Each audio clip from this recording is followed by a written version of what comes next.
Bonjour tout le monde. Je m'appelle Nicolas, je vis au Luxembourg et je travaille chez Deloitte Luxembourg et depuis déjà 2 ans. Je travaille aussi avec Talentsoft. Deloitte Luxembourg travaille avec Talentsoft pour proposer à leurs clients des solutions digitales à leurs problématiques de formation.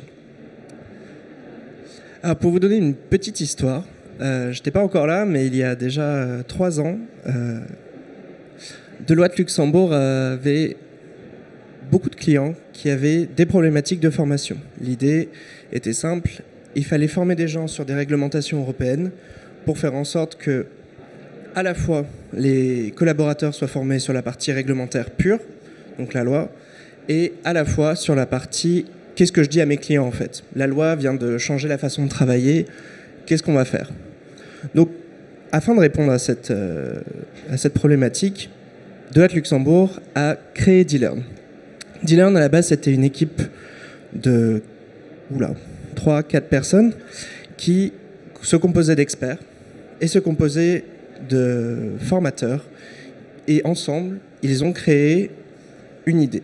Cette idée, c'était une plateforme dans laquelle on pourrait regrouper tous nos clients et on pourrait proposer une formation dédiée à leurs besoins.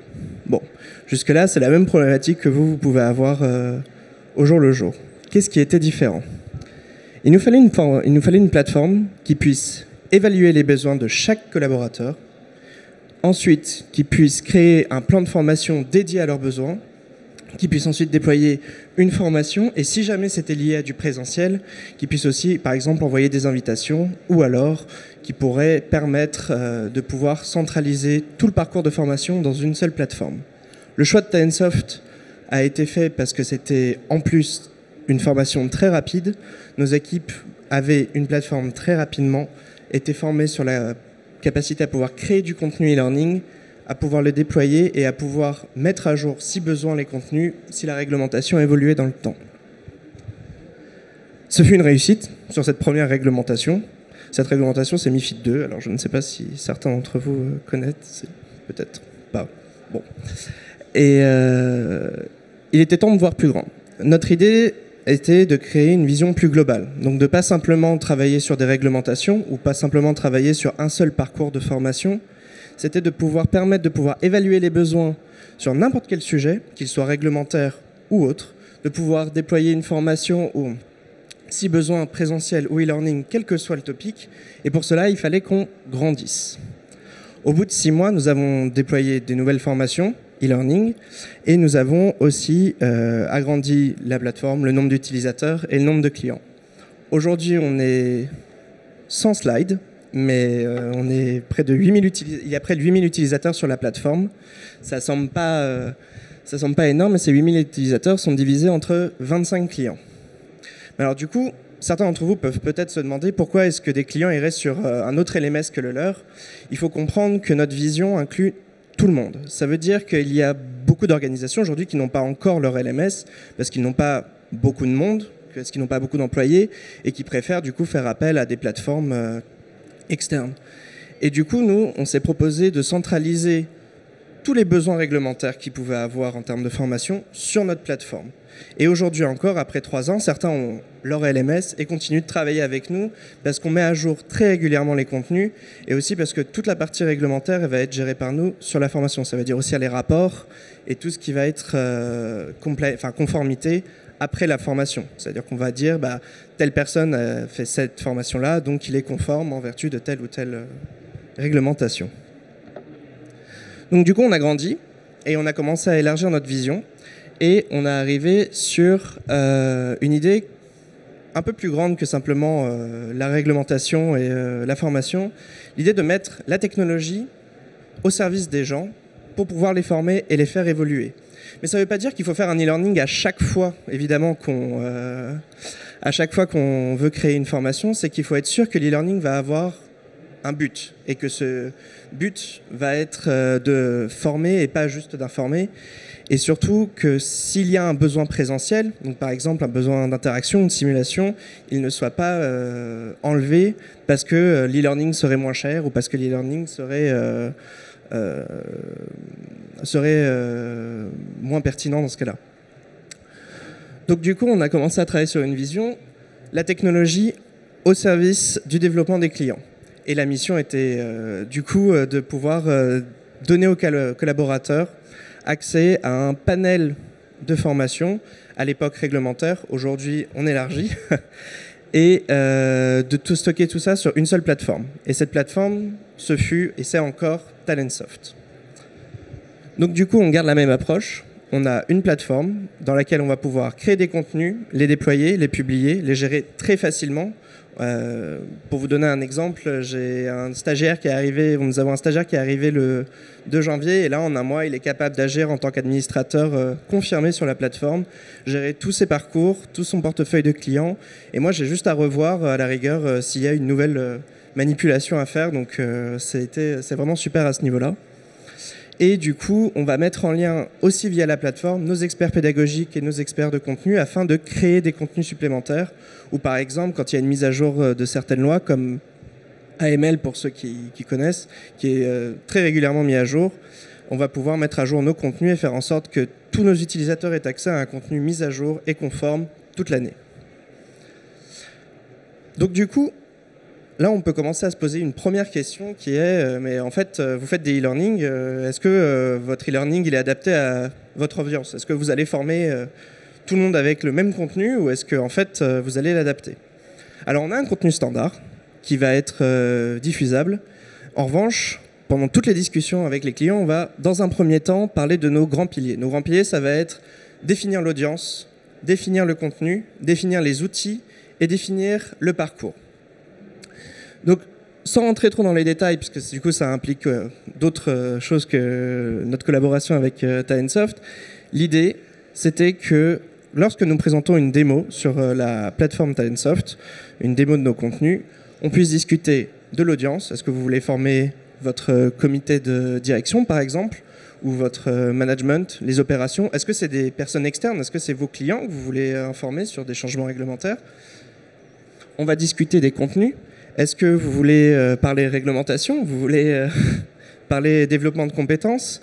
Est-ce que c'est sur une seule réglementation que vous voulez discuter? Est-ce que vous voulez créer un programme certifié pour être conforme pour vos employés et pour vous-même?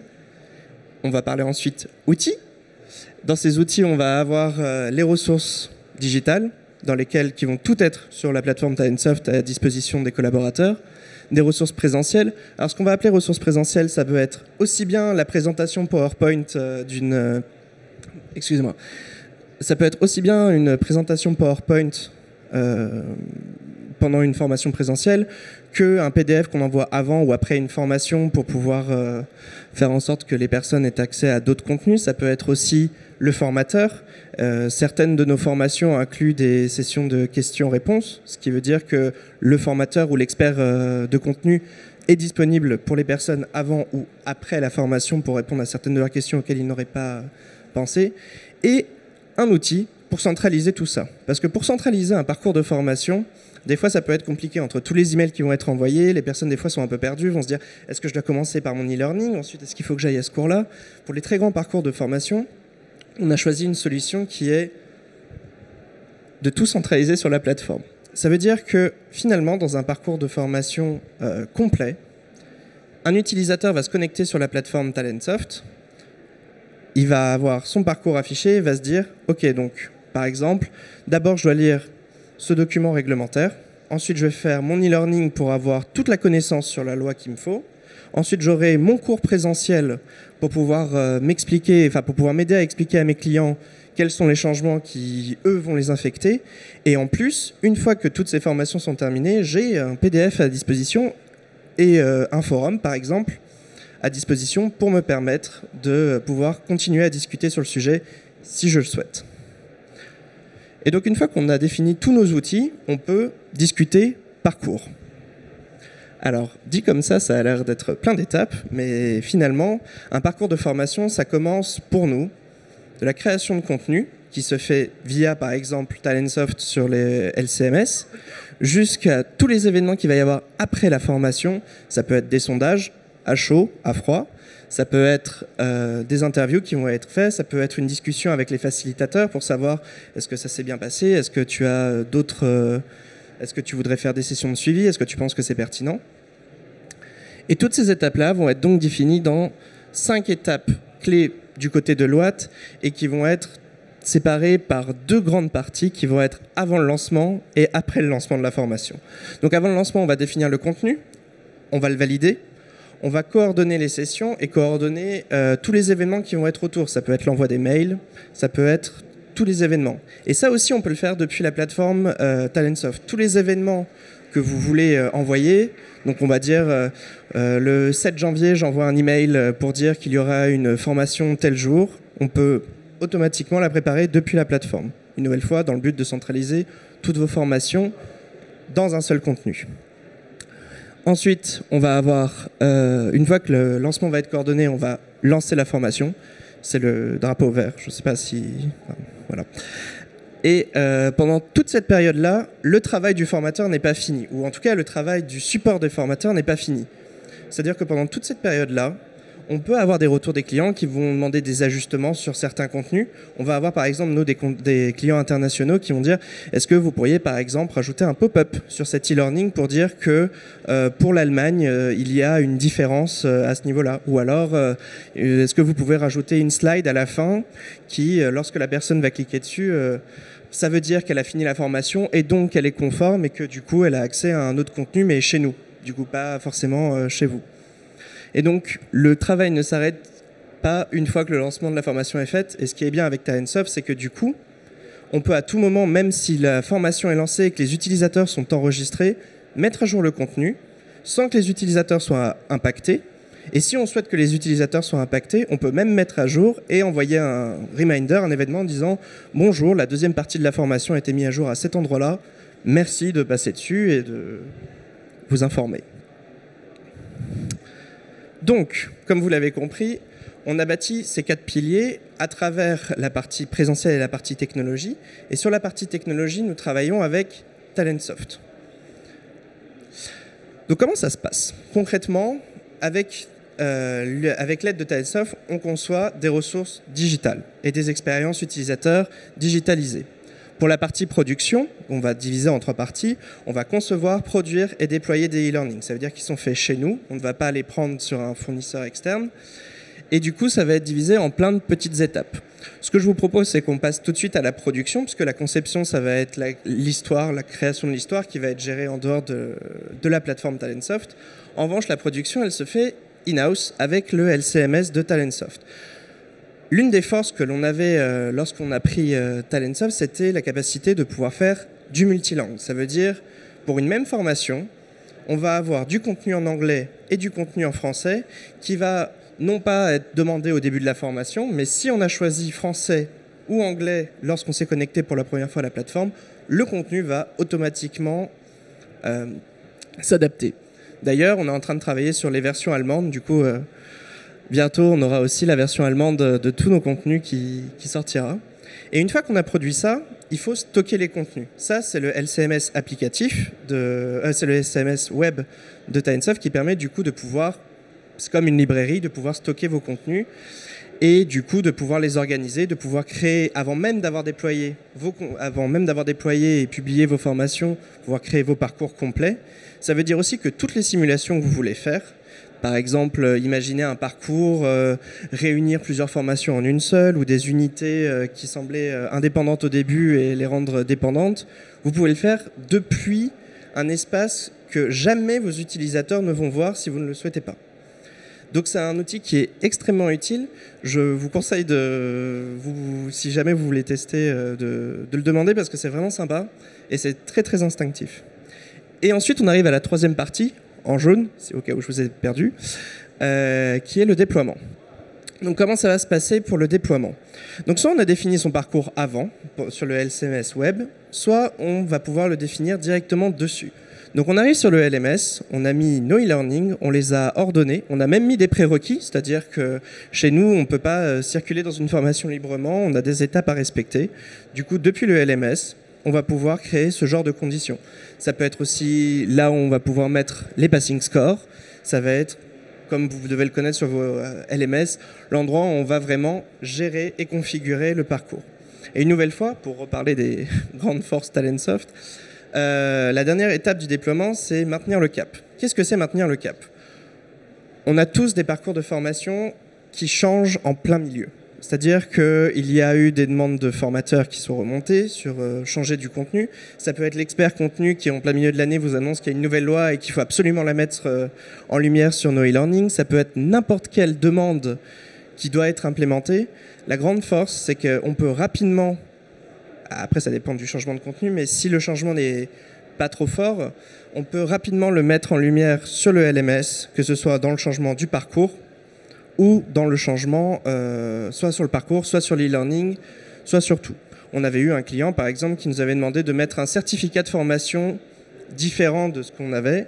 Et du coup, même si les gens étaient déjà inscrits et avaient déjà commencé, on a pu générer un nouveau système de certificat rapidement pour notre client en 5 clics. Il nous a envoyé le certificat et 5 clics plus tard, c'était intégré sur la plateforme. Ce qui facilite énormément les choses. Donc, pour conclure, chez Deloitte Luxembourg, D-Learn est donc l'équipe dédiée à répondre pour les clients externes à leurs problématiques de formation. On répond à ces problématiques avec 3 grands modules. Le LCMS applicatif pour créer du contenu, le LCMS web pour pouvoir stocker le contenu et aussi créer des parcours de formation, et le LMS afin de pouvoir le déployer pour nos utilisateurs et faire en sorte que tous les utilisateurs aient un parcours adapté à leurs besoins. Alors, maintenant, je vous ai parlé au début d'évaluation. L'une des grandes forces de Talentsoft, c'est la capacité de pouvoir évaluer.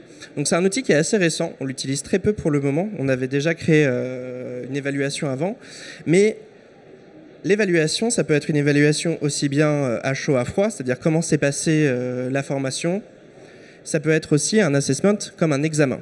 Nous, on va l'utiliser de cette façon-là. C'est-à-dire qu'on a déployé un QCM sur une thématique qui est très intéressante, qui est les réglementations financières.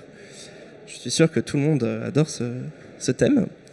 Et cette évaluation se permettait, avec les résultats, de pouvoir faire une analyse, de pouvoir extraire très facilement d'ailleurs les résultats qui sont fournis par la plateforme pour chaque personne, de faire une analyse de notre côté et de pouvoir fournir à nos clients un diagnostic sur les besoins pour leurs collaborateurs. Et là, on arrive sur la formation. Qu'est-ce qui se passe une fois qu'on a appris qu'un collaborateur avait besoin d'être formé? Du coup, nous, on a déjà les formations pour pouvoir le former, c'est une bonne nouvelle. Et en plus, on a déjà les parcours qui sont préparés, puisqu'on les a préparés sur notre LCMS. Donc, une fois que notre client avait su ses résultats, ou une fois que le client découvre ses résultats, nous, on a déjà préparé, en fait, sur son site dédié, toutes les formations qu'il a besoin. Et une nouvelle fois, ça, c'est hyper simple à faire sur Talentsoft, parce que on peut tout standardiser, mettre sur la plateforme et adapter pour chaque client ou chaque personne le besoin réel. Et tout cela ne serait jamais arrivé, bon, évidemment sans Talentsoft, mais sans notre super équipe. Aujourd'hui, on est 4 consultants à travailler à temps plein pour 25 clients. On gère 8000 utilisateurs en moyenne par an. Pas par jour, on n'est pas encore là. Cette année, en 2018, j'ai pas encore les chiffres 2019, c'était près de 45 000 heures de formation digitale et on avait couvert 9 pays grâce à des formations en français et en anglais et près de 11 thématiques de formation. Donc aujourd'hui sur la plateforme, on va surtout retrouver des formations réglementaires, mais pour les années à venir, c'est vrai qu'on aimerait aussi s'agrandir et donner des formations, au moins des parcours plus liés au développement de compétences de travail, comme les soft skills par exemple, ou des choses plus techniques sur devenir un bon commercial ou d'autres thématiques. J'espère que je ne vous ai pas perdu, parce que je sais que je parle un peu vite. Donc si vous avez des questions, n'hésitez pas. Et si vous avez d'autres questions sur Deloitte ou sur notre collaboration avec Talentsoft, n'hésitez pas non plus. Merci beaucoup.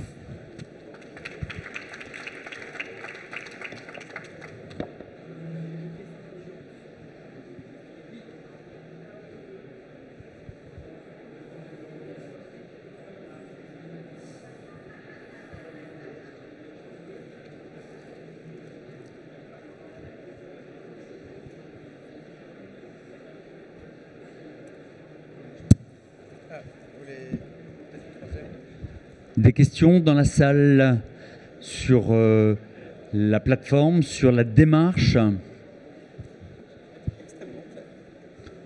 Oui. Merci, je voulais savoir qui est votre client chez vos clients en fait. Auprès de qui vous adressez-vous? Est-ce que c'est de l'ARH? Est-ce que c'est des responsables opérationnels? Ah, c'est une très bonne question. On a deux grands clients. On va avoir tout ce qui est département conformité, les chefs de la conformité, donc la compliance. Et ensuite, on va avoir généralement les chefs, enfin les DRH, les head of learning, enfin les chefs de département formation. Mais globalement, on va surtout s'adresser à des clients plutôt dans la conformité, parce que du coup, il y a ce besoin réglementaire qui revient assez régulièrement. Du coup. Voilà. Alors, une question complémentaire. Quel est le délai moyen entre la prise de contact et la demande de construction d'une formation et son déploiement? C'est-à-dire combien de temps il faut pour pouvoir concevoir, déployer une formation entre cette prise de contact et l'élément effectif? Alors, on va avoir deux grandes catégories. Soit on a vu la réglementation arriver et on s'y est pris avant et on le construit sans nos clients et on va avoir un contenu standard qui lui va généralement mettre entre 3 et 5 mois à être fait pour 3-4 heures de formation.